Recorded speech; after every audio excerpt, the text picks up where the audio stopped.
শুভ সকাল বন্ধুরা।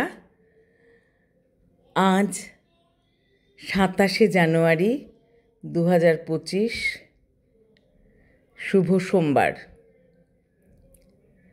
সোমবার আমাদের সবারই কর্মব্যস্ততার মধ্যে দিয়েই কাটে। আজ সকাল থেকেই নন্দিনী ঘোষের কথা খুব মনে পড়ছে। নন্দিনী আমাদের ছেড়ে গেলেও আমরা ওকে ছাড়ছি না। ওকে আমাদের মনের মণিকোঠায় স্থান দিয়েছি।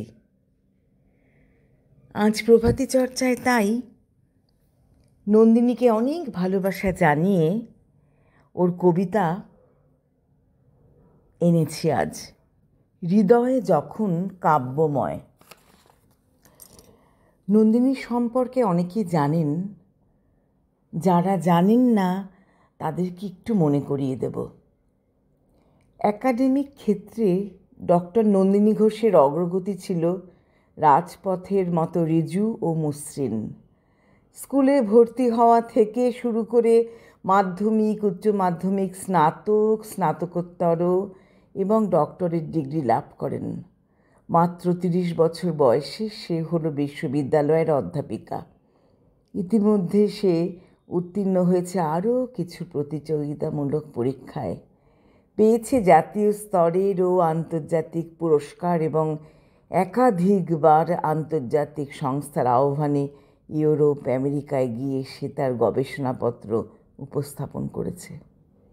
রাতের আকাশে চোখে পড়ে অনেক তারা। আমরা জানি কোনো তারা শত আলোকবর্ষ দূরে থাকলে তার মৃত্যুর 100 বর্ষ পর পর্যন্ত সে তারার আলো থাকে দৃশ্যমান। নন্দিনীও ছিল নক্ষত্র প্রতিম। তার অশ্বমেধের ঘোড়া অকস্মাৎ থেমে গেলেও তার আলোয় আমরা আলোকিত থাকব আরও বহুকাল। নন্দিনীর চরিত্রে বহু বিপরীতমুখী বৈশিষ্ট্যের সমন্বয় ছিল লক্ষণীয়। সে ছিল অতীব ভদ্র এবং নম্র, কিন্তু তার মধ্যে আগুনও ছিল।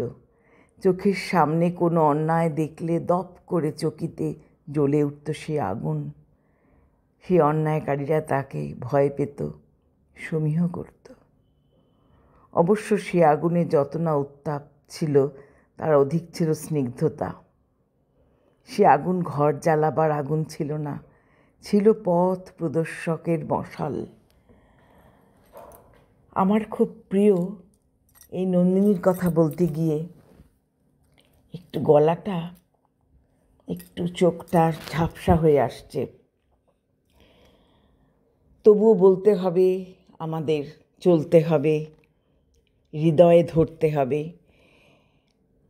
হৃদয় যখন কাব্যময়, নক্ষত্র খচিত আকাশ, নিশ্চুপ রাত্রি। একাকী বিজ্ঞানী বসলেন কবিতা লিখতে, মাথার মধ্যে হাজার সমীকরণের ভিড়। সেই ভিড় ঠেলে বেরোয় না ভাষা, আসে না ছন্দ। তবু কবিতা লিখতে চান তার প্রথম কবিতা। পাতার পর পাতা শেষ, খাতার পর খাতা ভর্তি। খুশি হন বিজ্ঞানী, এই তার প্রথম কবিতা। প্রচণ্ড উৎকণ্ঠা, আগ্রহ আর সৃষ্টির আনন্দ নিয়ে পড়তে থাকেন একদম শুরু থেকে তার প্রথম কবিতা। একটির পর একটি পাতা শেষ হয় আর বিজ্ঞানীর ভ্রু কুটিল হয়, চোখে মুখে বিরক্তি আর হতাশা। তার শব্দের ভাণ্ডার শূন্য। পাতার পর পাতা শুধু সমীকরণ আর সমীকরণ। ভাষা নেই, আছে তত্ত্ব। ছন্দ নেই, আছে অঙ্ক।